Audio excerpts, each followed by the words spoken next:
बताओ भला कि भारत चैंपियंस ट्रॉफी जीत गई, लेकिन आग मध्य प्रदेश के भोपाल में लगा। क्यों भाई? क्योंकि ये भगवाधारी हिंदुत्व की भीड़ पागल हो गई थी। और पिछले 10 सालों में ये वो भीड़ है जो हिंदू धर्म को बदनाम कर रही है। धार्मिक झंडा लेकर, भारत का झंडा लेकर, हनुमान जी का झंडा लेकर धार्मिक नारे लगा रहे, वो भी मस्जिदों के बाहर। जब भारत न्यूजीलैंड से चैंपियंस ट्रॉफी जीत जाती है तो एक धार्मिक भीड़, भक्तों की भीड़ पागल हो जाती है। इस वीडियो को आप ध्यान से देखिए कि एक धार्मिक भीड़ निकल चुकी है इस बात की खुशी में कि भारत चैंपियंस ट्रॉफी जीत चुका है। तो जितनी खुशी भारत के हिंदुओं की, उतनी खुशी भारत के मुसलमानों को भी है। लेकिन अजीब बात यह है कि इनको खुशी ये मंदिर के बाहर नहीं मना रहे हैं या अपने गली मोहल्लों में नहीं मना रहे हैं, बल्कि ये खुशी मना रहे हैं मस्जिदों के बाहर। मध्य प्रदेश के इंदौर में एक मस्जिद थी जहां पर तरावी चल रही थी। हम मुसलमान सजदा में अल्लाह का शुक्र अदा कर रहे थे कि भारत चैंपियंस ट्रॉफी जीत गई। लेकिन भक्तों की जो भीड़ थी उनको यह चीज अच्छा नहीं लगा। अब इनका जो खुशी मनाने का तरीका है कि शराब पियो, बोतल तोड़ो, बम फटाके फोड़ो, जय श्री राम के नारे लगाओ, दूसरे धर्म के लोगों को नीचा दिखाओ। वो हमारा इस्लामिक तरीका तो नहीं है। भारत चैंपियंस ट्रॉफी जीता, रमजान का टाइम था, बहुत सारे मुसलमान भी मैच देख रहे थे, रोजे की हालत में और इफ्तार के बाद भी। भारत जैसे ही चैंपियंस ट्रॉफी जीत गया, हम भारत के मुसलमान सजदे में अल्लाह का शुक्र अदा कर रहे थे कि हमने एक ट्रॉफी जीती, देश का नाम ऊंचा हुआ। वो हमारा सेलिब्रेशन का तरीका था। लेकिन मैं क्या ही इनके बारे में कहूं, इन भक्तों का तरीका यह था कि ये मस्जिद के सामने भड़काऊ नारा लगा रहे थे। फिर क्या हुआ? जब ऐसी भीड़, जब आप ऐसे भीड़ को देखते हैं ना कि जो धार्मिक नारे के साथ, जुनून के साथ, शराब पीकर, कबाब खाकर जो निकल पड़ते हैं, समझ लीजिए वहां पर आगजनी होगी। क्योंकि जब ये भीड़ वहां पहुंची, उसके बाद क्या हुआ? पूरा मोहल्ला आग में बदल गया। रिक्शा जला, ना जाने कितने गरीबों के इन्होंने ऐसे साधनों को जला दिया जिससे वो लोग काम करते थे, मजदूरी करके कमाते थे। इनको क्या? इनको तो शराब पीना है, नारा लगाना है और मस्जिदों के बाहर हंगामा करना है।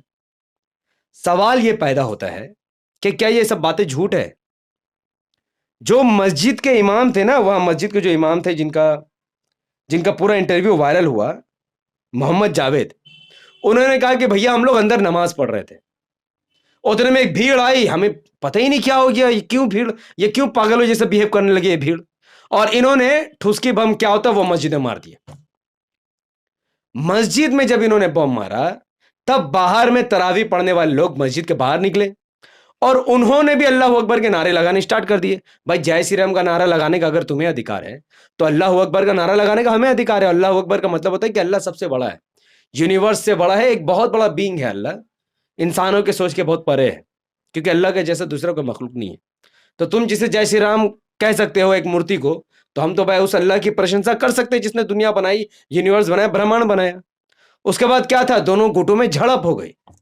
और जब दो गुटों में झड़प होती है तो बदले में क्या होता है जानते हैं? गरीब का दुकान और मकान जल जाता है। और साफ साफ दिख रहा है वीडियो में कि कैसे कुछ रिक्शा और कुछ सामान जल रही है, और ये गरीबों की है, किसी अमीर लोगों की नहीं है।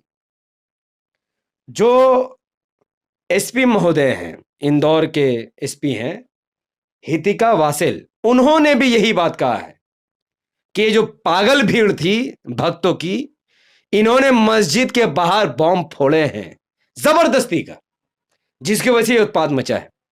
तो एक खुशी मनाने का तरीका मुसलमानों का है। हम खुश थे, हमने अपने मस्जिदों में सजदा की हालत में हमने अल्लाह का शुक्र अदा किया कि सुभान रब्बिल आला, अल्लाह सबसे आला है जिसने भारत को इतना ऊंचा मकाम दिया। और एक तरफ वो पागल भीड़ जो झंडे भी लहरा रही है, हनुमान जी का भी झंडा लहरा रही है, भगवा झंडा भी लहरा रही है, पुलिस के गाड़ियों को भी परेशान कर रही है, जो रोड जाम करके दूसरों को परेशान कर रहे हैं, शराब पीकर उत्पाद मचा रहे हैं, ये उनका खुशी मनाने का तरीका। तो दोनों में जमीन आसमान का फर्क है, दोनों धर्म के लोग तो एक नहीं है, दोनों का तरीका काफी अलग है। मेरा सवाल यह है कि अगर जय श्री राम का नारा मस्जिद के सामने लगाना है, तो फिर हमारी मस्जिद हमसे क्यों छीनी? क्यों हमारी मस्जिद को तोड़कर राम मंदिर बना दिया? क्यों हमारी मस्जिद को अपने हाथों से तोड़कर शहीद कर दिया?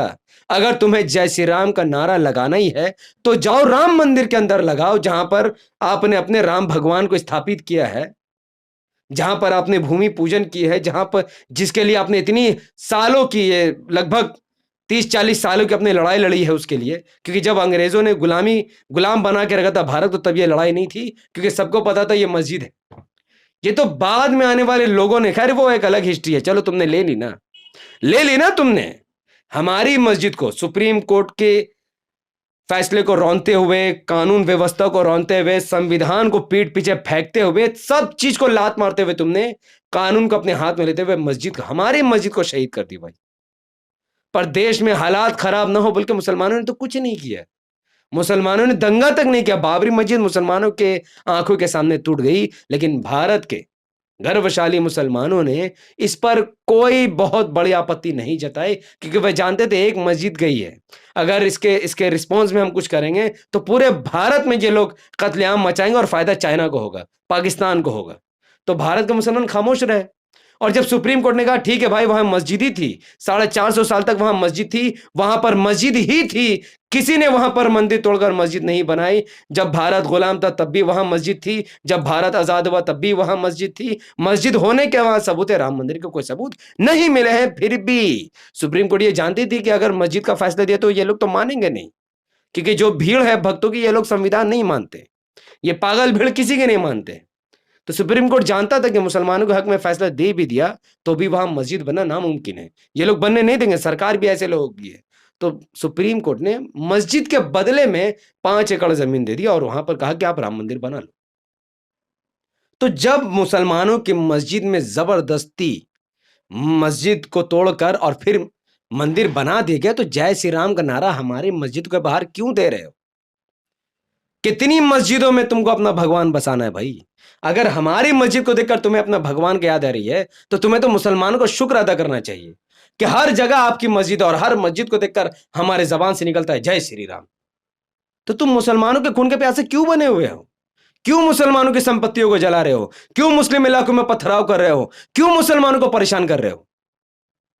आज भी भारतीय जनता पार्टी का सपोर्ट करने वाले सिर्फ 30 करोड़ हिंदू हैं, जबकि देश में हिंदू की आबादी 80 करोड़ है। 60 करोड़ 50 करोड़ हिंदू तो बीजेपी के साथ ही नहीं है। और ऐसे हिंदू भाइयों का हमें सम्मान है, जो अपने घर में रहते हैं, काम से मतलब रखते हैं, पूजा पाठ मंदिर में करते हैं और अपने घर में अपने माँ बाप की सेवा करते हैं।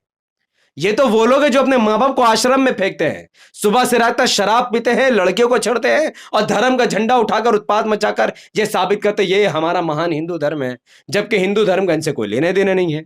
एक धार्मिक ग्रंथ इसको नहीं पता। पूछो इस वीडियो को देखने वाले कितने हिंदुओं को पता है न तस्य प्रतिमास्ति? बताओ कितने लोगों को पता है कम एविदित्यम?